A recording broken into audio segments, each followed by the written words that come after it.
அறிவுடைமை மனிதருக்கெல்லாம் இனிதும்பாங்க.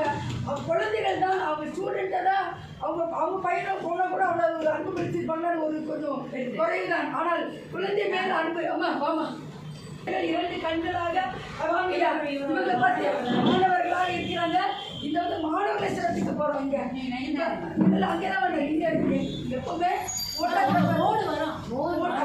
போட்டோகிராஃபர் எப்ப அப்படின்னா இங்க நின்று அங்க நின்று சொல்லாததான் நல்ல போட்டோகிராஃபர்.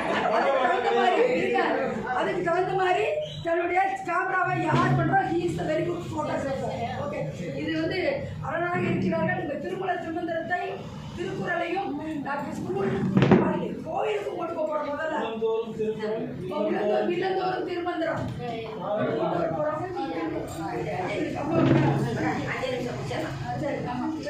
இல்ல நீங்க வந்து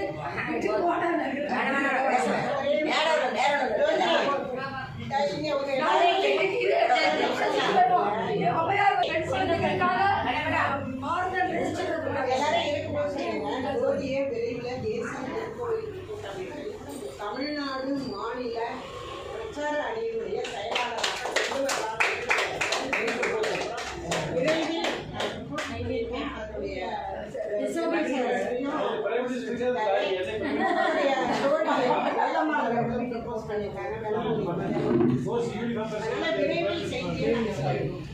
இந்த ப்ரப்போசலை ஒரு மகிழ்வான செய்தியாக எடுத்துக்கொண்டு உங்கள் அனைவருக்கும் அன்பான வணக்கத்தை தெரிவித்துக் கொண்டு, இந்த நிகழ்வு என்பது 6 அமைப்புகள் இணைந்து நடக்கக்கூடிய ஒரு 6 அமைப்பு இணைந்து நடத்துவது என்பது பெரும் மகிழ்ச்சியை தரக்கூடியது.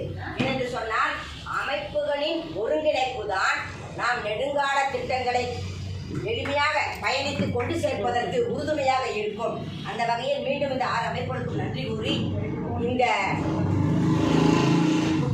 திருமதி நம்முடைய மீனாட்சி அம்மா அவர்களும் திரு மனோகர் ஐயா அவர்களும் என்னை அழைத்ததன் காரணமாகத்தான் மேடையில் உள்ள ஆளுமைகளையும் கலந்து கொண்ட ஆளுமைகளையும் சந்திக்கும் ஒரு பெரும் அரிய வாய்ப்பை நான் என் வாழ்நாளில் ஒரு பெரிய நிறைவான ஒன்றாக எடுத்துக்கொள்வேன். ஏனென்றால் நிச்சயமாக ஆளுமைகளையும் பார்த்தேன். உதாரணத்துக்கு மனோகர் ஐயாவை சொல்லுகின்றேன். மனோகர் ஐயாவை எனக்கு பல ஆண்டுகளாக தெரிந்தார். இவர்களை பற்றி எனக்கு நிறைய தெரியும், எல்லாருக்கும் தெரியும்.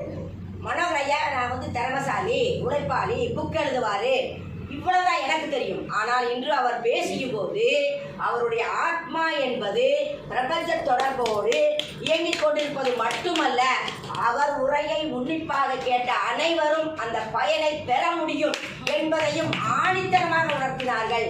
இவரை போன்றவர்கள் பேசினால் பலரும் தன் ஆத்மாவை தன்னை உணர முடியும் என்ற ஒரு பெருமிதத்தோடு இங்கு 5 நிமிடம் பேசினாலும் பெருமிதத்தோடு பேசுகின்றேன். அப்படிப்பட்ட அமைப்பு இது. அம்மா அவர்கள் சொன்னது போல் இதெல்லாம் சிறப்பாக ஒருங்கிணைத்து நடக்கக்கூடிய காலகட்டம் எல்லாம் விரைவில் வரும். ஏனென்றால் உங்களை போன்றவர்கள் எல்லாம் வந்து இணைந்த பின் அந்த ஒருங்கிணைப்பு ஒழுங்கு என்பதெல்லாம் மிக சர்வசாதாரணமாக நடந்துவிடும். நானும் என்னை பற்றி ஒரு சில வரிகள். திருமூலர் ஆய்விருக்கை ஆன்மீக கல்வியையும் சித்தர்களின் யோகம், மருத்துவம், ஜோதிடம் போன்ற கலைகளையும் கல்வியாக மட்டுமல்ல உலக மக்களின் நடைமுறை, நீங்கள் நிறைய பேசுகிறீங்க திருக்குறளுக்கு, நடைமுறை பயன்பாட்டுக்கு கொண்டு செல்ல வேண்டும் என்ற உன்னத நோக்கி செயல்பட்டு வருகின்றது. அது மட்டுமல்ல, திருக்குறளை போன்றே ஆதித்தமிழ் பொதுமறையாம் திருமந்திரமும் உலக பொதுமறை ஆக்கப்பட வேண்டும் என்ற நோக்கிலும் செயல்பட்டு வருகின்றது.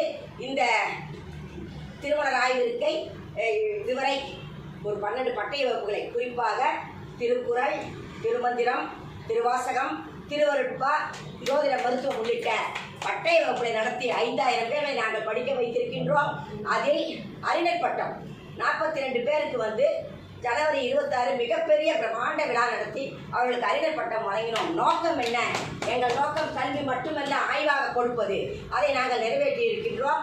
இன்னும் நூற்றுக்கணக்கான ஆய்வாளர்களை உருவாக்குவோம். வல்லுநர் தலைமையில் திருமந்திரம் போன்றவற்றிற்கு மூச்சு பயிற்சி, தியானம் இவரெல்லாம் செய்துள்ள மருத்துவம், இதையெல்லாம் ஆய்வு செய்து உலகிற்கே வழங்க இருப்பதுதான் முக்கிய நோக்கமாக இருக்கின்றது. அந்த வகையில் திருமூலர் ஆய்விருக்கை 50க்கு மேற்பட்ட பயிலர்கள் அடக்கிறது, 100க்கு மேற்பட்ட நூல்களை வெளியிட்டு இருக்கின்றது. உலக அளவிலான கருத்தரங்கு மாநாடுகளை நடத்தி இருக்கின்றது. மற்ற இந்த திருமந்திரமும் திருக்குறளும் நம்முடைய தமிழ் பண்பாட்டின் 2 கண்கள். இந்த 2 நூல்களையும் முழுமையா இந்த இரண்டு நூல்களையும் தமிழ் பண்பாட்டின் இரு கண்கள் மட்டுமல்ல, இவற்றை முழுமையாக படித்துவிட்டால் ஒரு மனிதன் முழுமையான மனிதனாக வாழ்ந்துவிட முடியும்.